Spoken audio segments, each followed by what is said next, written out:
Hello, guys. Ruby Payne has done a wonderful job on understanding poverty and making sure that the frameworks are there to take care of the mentality towards the poverty or the thought processes towards the poverty. She is working extensively with the religious institutes or the schools or the colleges, wherein students from the poor backgrounds are coming and getting lessons of life and education.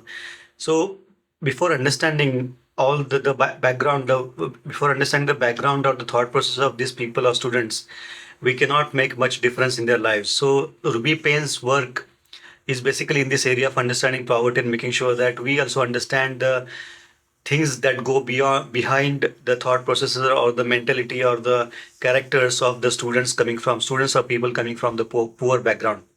So poverty basically, as Ruby Payne says, is the extent to which an individual does without resources. So the extent to which an individual does without resources, that means lack of resources or scarce resources or not insufficient resources. So when we say poverty, it does not necessarily mean that it is related to financial or money related aspects only. Poverty can be of various types. Poverty also, there are eight aspects because of which people get poor. You must, let me share Bob Marley's video about this. You will certainly like it. Bob Marley, as you know, is a world renowned singer, reggae singer, and Jamaican basically. And you will certainly like what he's trying to say here. Have you made a lot of money out of your music? Money. I mean, how much is a lot of money to you? Yeah, that's a good question. Have you made, say, millions of dollars? No. Are you a rich man? When you mean rich, what you mean? Do you have a lot of possessions? A lot of Oh. money in the bank? Position make you rich? I don't have that type of richness. My richness is life forever. So what Marley basically saying is the he's rich, but not from the money perspective or the possessions perspective, but his life forever or the memories or the way he will be remembered for years to come, for decades to come, for centuries to come. So it is life forever. So point here is there are eight aspects which make people rich or poor. Though the society or at present, though the richness of the poverty is calculated in terms of how much money a person can have is having in his bank account, how many possessions he has, materialistic possessions, how many flats, how many cars, how many utensils, how many equipments, etc., etc. So this poverty, we need to understand eight basic aspects which make people poor. As you know, there is a saying that, as Bob Marley rightly said, some people are so poor. Some people are so poor. All they have is money. They do not have absolutely anything other than money. So these eight aspects which you need to understand is are basically the pillars based on which we can decide whether a person is poor or rich. Financial, obviously, the first point is financial, whether he has money or not. It is a very well known and well practiced parameter throughout the world. So money basically tends to make sure that people judge you. People make their come to the conclusions whether you are rich or poor depending on how much money you have. But it is only one of the eight parameters which can make you rich or poor. The second parameter here is the second parameter other than money obviously is emotional.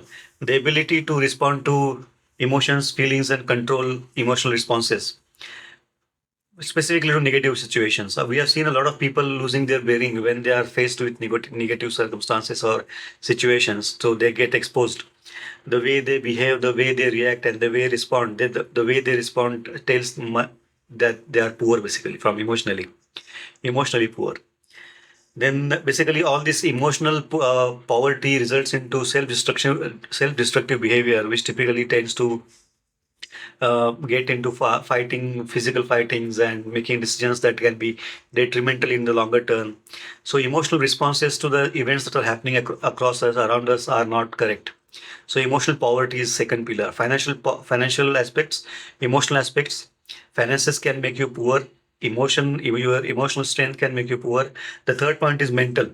The necessary intellectual capacity or necessary analytical skills that can make you reach by making sure that you know writing, reading. You can use your mental capacities, and you can learn basic, advanced or basic skills that can differentiate you from poor.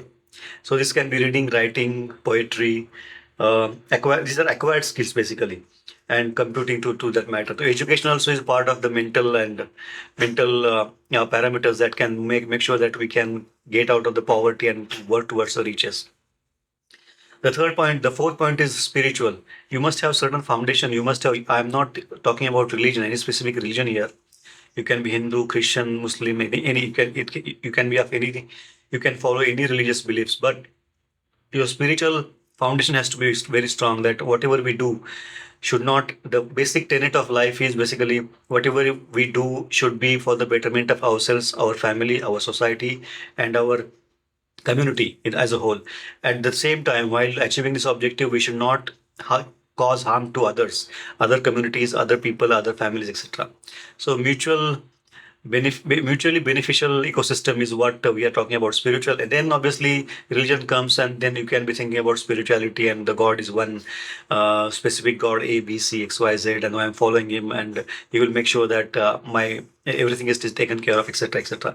The spiritual mindset basically is working for yourself, your family, your community, while making sure that none of the animals or the people around us or the nature gets affected negatively. So that is spiritual. So some people can be spiritually rich and spiritually pure also.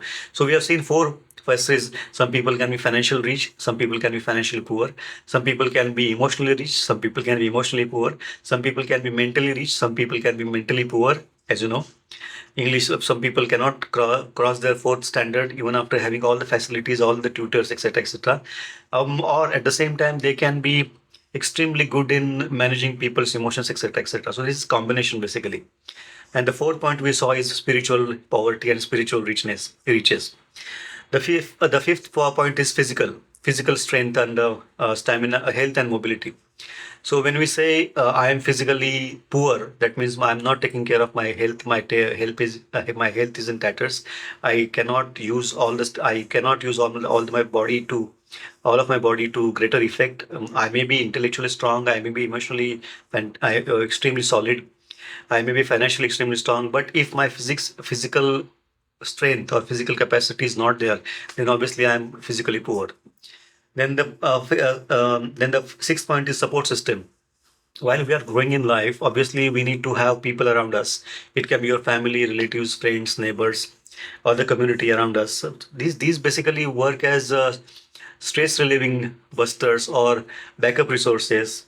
And experience and knowledge of each other can be utilized to make sure that some people, for example, if I need some help in terms of knowledge or experience or guidance, then obviously I can take help from my support system.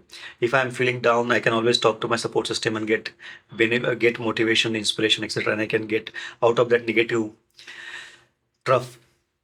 Then this is support system. Then the seventh point is role models. Now, this most of the people I have come across are extremely poor in terms of role models, having correct role models.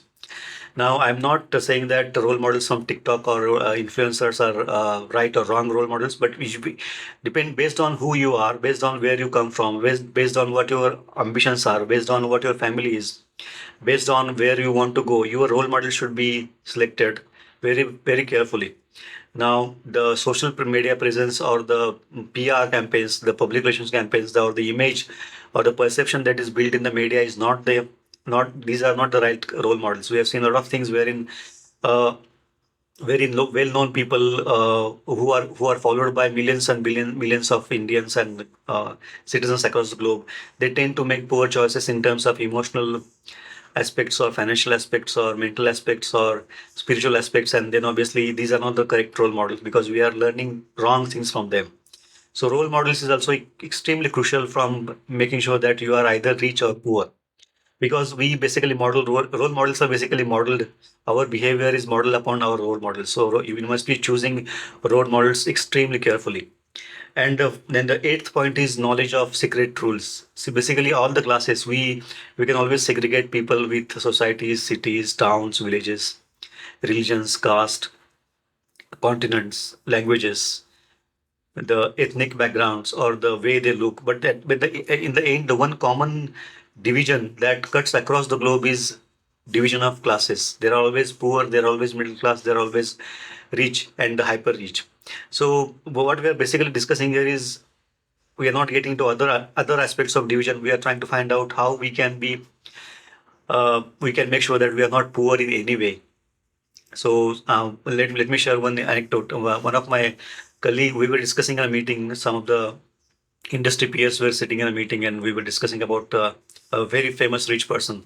So this colleague shared an experience with me. He said, Mr. Dhirubhai Ambani, who was the richest person in India, one of the most richest person in India, he got an opportunity to attend one lunch with him. So there were 25 people sitting across the table, and Mr. Dhirubhai Ambani was the head at the head of the table, and they were having lunch. And he was surprised to see that the remaining people, other than Mr. Dhirubhai Ambani, remaining people were served with normal food like paneer and dal, etc., etc., totally vegetarian fare. And Mr. Dhirubhai Ambani was served a very different food, which was boiled vegetables and very specific diet. So while discussing during the lunch, people the point came that Mr. We are sitting with one of the most richest person, one of the richest person in India, and it is our privilege to have lunch with him.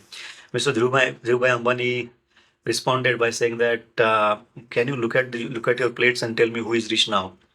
Because I, even after having all of these things, I cannot eat what I want to eat because of health conditions or whatever reasons, fit basically. So this is the way people measure their riches. People measure the poverty around us. Now we have seen a lot of people, for example, writers or academicians or intellectuals. They may not have, as we say in India, Vidya and Saraswati, Lakshmi and Saraswati. So Saraswati is basically representing the knowledge and the wisdom and the intellectual capacities, whereas Lakshmi represents the power, the financial capacity. Lakshmi, the paisa, the money. So as long as both of these Lakshmi and Saraswati are living together in our house or in our life peacefully, prosperity will be there. We'll be extremely rich in all the aspects. But if one of either Saraswati or Lakshmi is not there, then obviously we can be extremely intellectually, extremely knowledgeable, but we may not have money. And on the other hand, if Saraswati is not in our house, we can be having a lot of money, but will not have the other aspects of life, which makes us actually rich in the real words of time, real term, real meaning of the word. So this is very interesting aspect that Ruby Payne has mentioned in her book and her work, which is understanding poverty. And I'm certainly sure that this will certainly help us in making sure that in making life decisions which may not necessarily follow money, though it can be late. For example, in our generation it is already late. We already spent 25 years, and we may have 15 20 years more.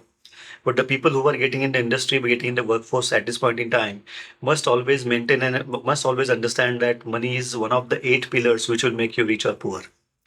One of the eight. So the remaining 7 also needs to be taken care of. Thank you very much.